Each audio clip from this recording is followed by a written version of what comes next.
นางอย่าปากดังคนหลายเขาเก็บก่อนหมู่เลยเด้อเขาเก็บก่อนหมู่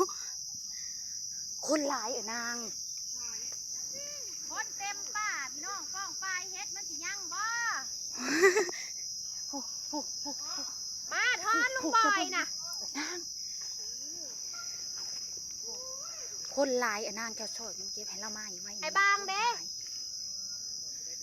เร็วๆย่างนี่ไว้คนหลายแห้งคนเต็มป่าคนเต็มป่าไว้พี่น้องมาพี่ไปเก็บมาเปี้ยวนะ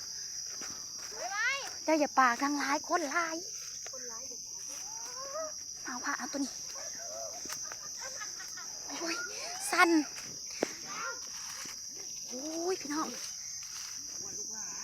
เก็บไปไว้โอ้เข้ามาจีย่านบ่เร็วเก็บซอยกันย่างนี่ไว้ไอ้บางเฮ้ไว้หลายแหงย่างนี่ไว้นานเก็บมาแต่ปุ๊โอ้ยวันนี้อยู่พูนเฮงดอกใหญ่โอ้ยใช้คือมันแต่ชุ่มวันนี้ไอ้บางเอาหมวกมาแกะหมวกออกนี่โอ้ยสั่นไอ้บางจะมาเบิ่งตัวนี้เฮาแนมมาแต่ไก่บุนี่เบิ่งเนี่ยตัวนี้นี่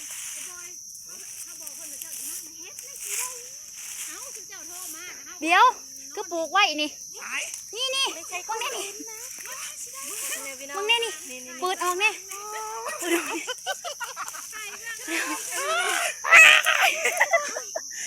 ตกใจคนหลายแห้งตอนนี้นะโอ้ยจนสั่นอย่าพาดื้อตัวเลยอย่าบอกอะไรเขาหลดจนสั่นผูกเนี่ยเห็นมาแต่ผูกเอ้าเขาว่ะเคยเอาหมองได้เนาะว่ะสวนเขาได้สบันเจ้าคือว่าไปเบิ่งแน่อยู่สวนเอาบ่หรือบ่บางแน่เขาที่ถ่ายเอาเบื้องควักอันกล่องหลังก่อน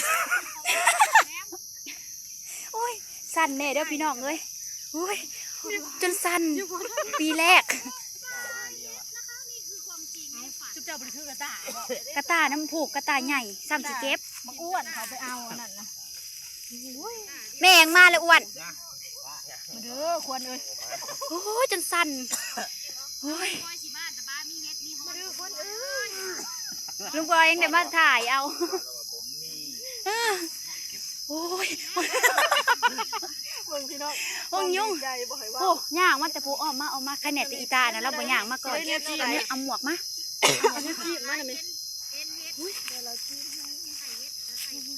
นางเขาเห็นนะเห็นหมองนี่ก่อนย่างมากเพราะว่าเห็ดจะเพื่อ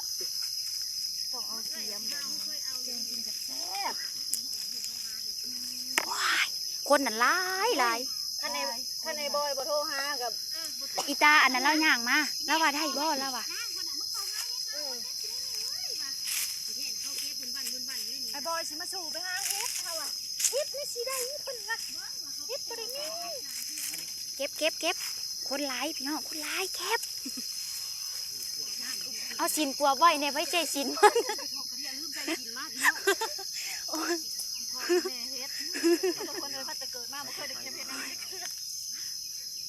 นั่นไอ้บางส่งนะเขาเก็บเป็นหมุนเบิดเยนาก็ได้ป่าได้น้อยระเบิดป่าระเบิด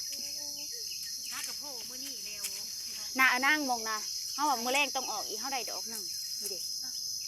ในหมองเขาเก็บนะในหมองเขาเก็บเป็นหมุนเมื่อกี้นะหมุนน้ำจะบดเจ็บน้ำก้อเสือกันยายแก้วน้ำเมื่ออุ้ยน้ำเนี่ยที่แม่เขาใหญ่เห็นนั่นนี่จะแนมใช่แม่นะยืดพุ่นเลยล่าจะปากน้ำเขามาอีกวะ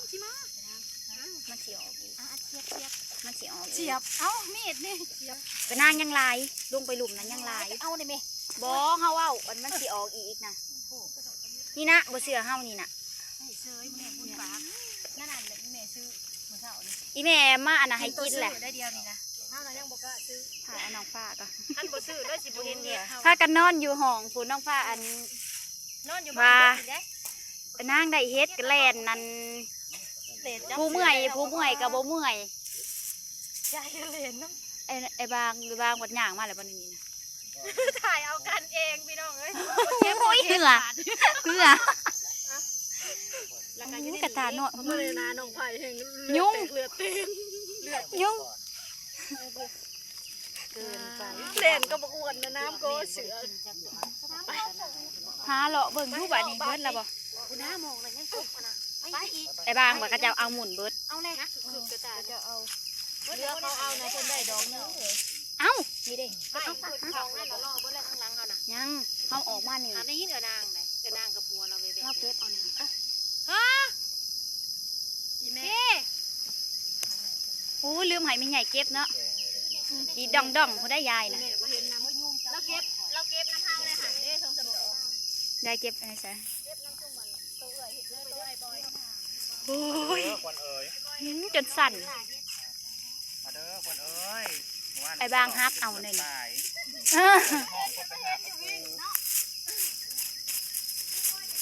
มื้อนี้คุ้มแล้วมื้อนี้ คุ้มแล้วบ่ ผัดดอกใหญ่ซะติ ปนี้ว่า เอาจังว่า เฮาเนี่ยอยากไปพุทธเพิ่นว่าน้ำเฮาเนี่ย อีแม่จันว่าจุกคือบ่ไปเนี่ยบ่ โทรหาเพิ่นว่าไอ้บอยสิมา โอ้ยคนนั่นหลายไปทางใดอีมุนงอกหันก็เห็นมุนมาทางนี้ก็เห็นคนน่ะก็เจ้าเอาไปหลายท่านก็เจ้าบ่เอาก็สิได้ทั้งหลายอยู่ดอกโอ้ยบ่เคยเห็นจังแบบนี้จักเทื่อแน่มาแต่ไกลพู่นอีแม่เอาออกเอาใส่กระตาทำไมมันสิบ่ออก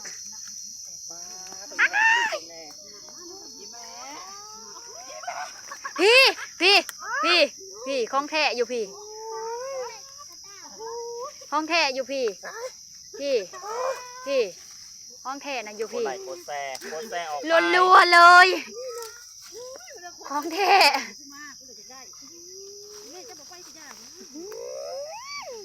พี่ห่วยเสียงห่วยโลด แม่นโลดสิมันยังไง เสียงห่วยโอ้โหแคบก่อนเห็นแต่กระเจ้าจิ้มเนาะนี่นะนี่จะมาเบิ่งตรงนี้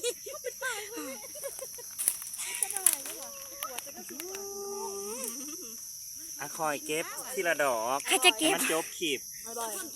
ถ้าจะเกิดได้ใหญ่มากบ่เคยจ้าถือ เบิ่งเหือไอ้บอยเดือ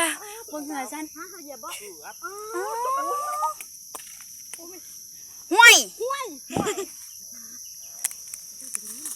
โอ้ยคนน่ะหลายแม่โอ้คนหลายแฮงมองนี่แหละเฮาว่าสิมาหาหมองนี่แหละ ไปคนไหลโคตรแซ่